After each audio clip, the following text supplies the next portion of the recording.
Obviously, a lot was made of this matchup between yourself and Diana Taurasi. I know she's one of your idols. How big is it for you to get a win here against her today? I'm just happy we won. It was cool to play against her, and obviously a really great game. And like you said, this crowd was absolutely incredible. You look superhuman playing against 18-year-olds, but you're going to come with some grown women that have been playing professional basketball for a long time. Not saying that it's not going to translate, because when you're great at what you do, you're just going to get better. But there is going to be a transition period where you're going to have to give yourself some grace as a rookie. And, you know, it might take a little bit longer for some people. Against Friday, the Indiana Fever made their eagerly awaited return, with Caitlin Clark taking against the Phoenix Mercury Diana Taurasi and Brittany Griner.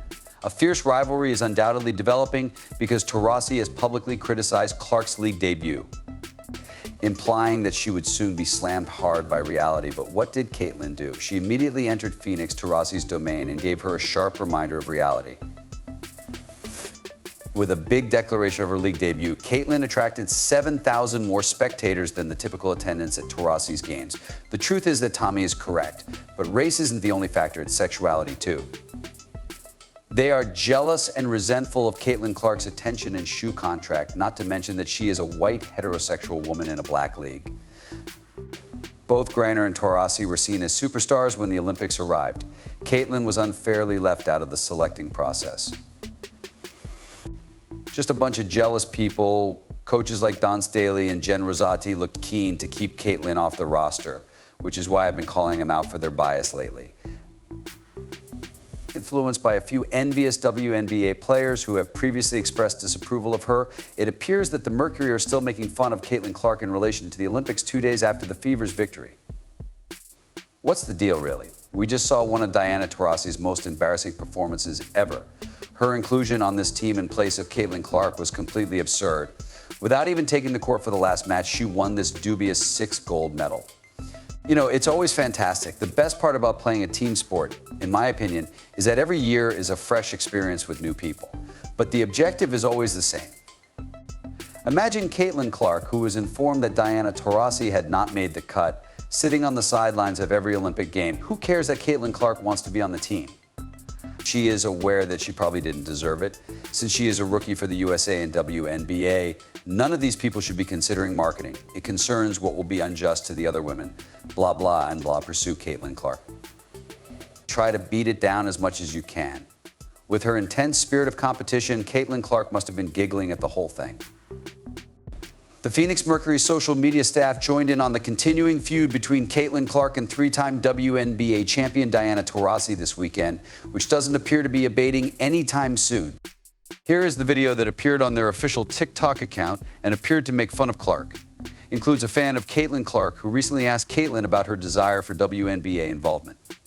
In response, where are you? Following the Olympic rejection, where Taurasi's performance was particularly impressive, the Phoenix Mercury's social media staff shrewdly included a young fan carrying a placard that read, "Who's Caitlin?"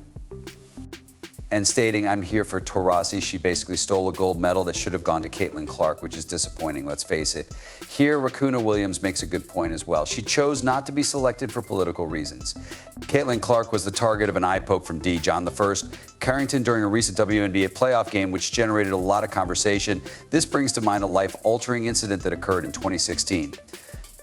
I was struck by an inattentive driver who ran a red light as I was traveling to a get-together with friends. After my car broke down, I had to have many knee surgery. After an accident, insurance firms frequently attempt to underpay you.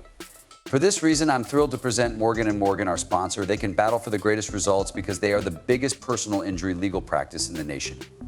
Whether it's a minor accident or something more significant, they ensure that the insurance company doesn't undervalue you. This is the best part of working with them. If they lose, you don't pay them in advance. And if you are ever in an accident, you don't pay either. Keep in mind your options. By clicking the link in the description below, you can begin your claim right away. We appreciate Morgan & Morgan's sponsorship of this video. Despite scoring 22 points per game on average, I feel like I'm being forgotten. While Taurasi didn't even merit a seat on the team, she was passed up for Chelsea Gray. Rikuda and Caitlin should have represented us. Some have even claimed that Caitlin wouldn't have performed any better than Taurasi. However, that is plain ridiculous. With an astounding 8.2 assists per game, Caitlin is leading the league. She never gets weary. You see how I run. I just run. I run everywhere. I run in my apartment. I just run. I love running. In contrast, Taurasi only managed to score 3 points in 4 games, having a 16% shooting percentage and only averaging 6 points, 1 rebound, and 0.6 assists. The Phoenix Mercury's decision to make fun of Caitlin Clark and her fans is absurd.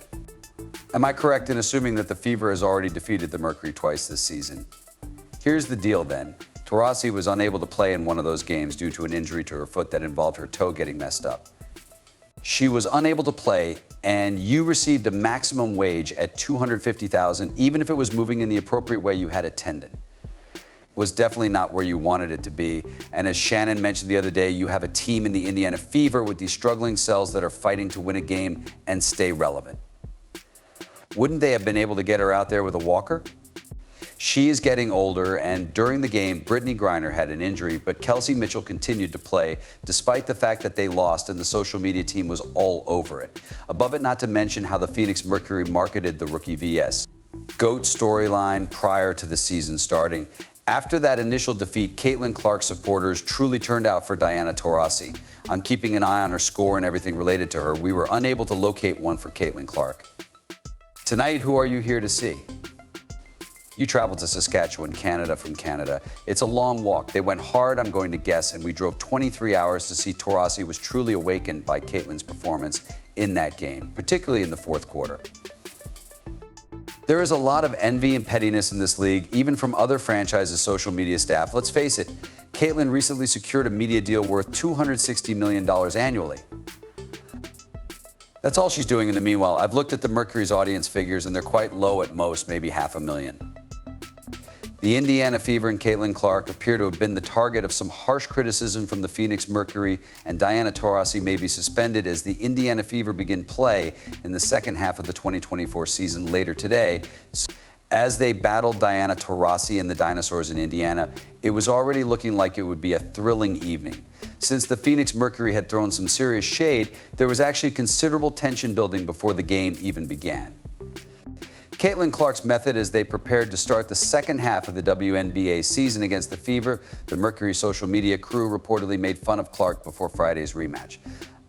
After that, we witnessed a compilation of Taurasi's greatest moments. We'll take our 6-time gold medalist any day of the week, the caption said. Thank you. This video was obviously mocking Caitlin Clark, and I just watched it. It was ridiculous. When you're in a glass house, why throw stones? We all know that. In the moment, Caitlin Clark is far superior to Diana Taurasi. I'm not claiming that her career will eclipse Taurasi's, but as it stands, her performance is self-evident. It was absurd that their PR staff would incite controversy without any justification. Neither Diana nor the Phoenix Mercury have ever been disparaged by Caitlin. She always compliments them, but these WNBA teams continue to disparage her, most likely out of jealousy for the attention. She's becoming the most difficult adjustment for Caitlin Clark entering the WNBA. Take a look at the defense of the game.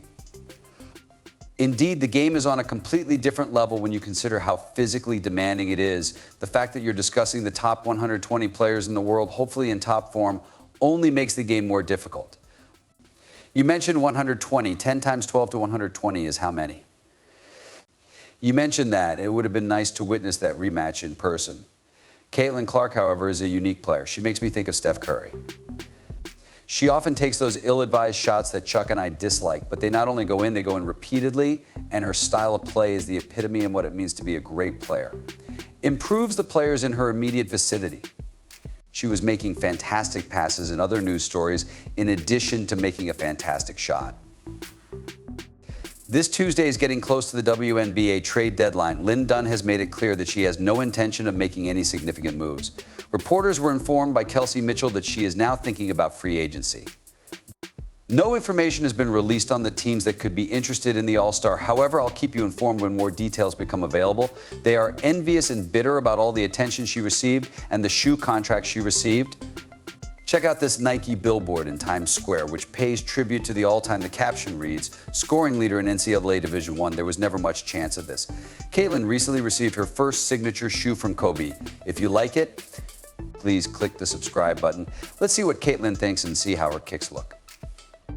The entire scenario was spiraling out of hand, and it's incomprehensible that anyone would condone this conduct. Turning around Diana Taurasi is in a difficult situation since she could be suspended from the WNBA. In Friday's game against the Chicago Sky, she was given her 6th technical foul. She was in danger of being suspended after an altercation broke out on the court. Diana Taurasi received a technical foul during the incident, which resulted in double technical fouls for Sophie Cunningham and Michelle. According to league regulations, a player who receives 7 technical fouls in a season is suspended for 1 game. Taurasi was only 2 technicals shy of that threshold. The Dinosaurs' problems were exacerbated by the fact that they led the WNBA in technical fouls, which was undoubtedly unprofessional. Since they obviously have problems with Caitlin, I'll be watching Taurasi tonight and anticipate a heated exchange. But that was undoubtedly what transpired between Caitlin Clark and Andrew Reese last year.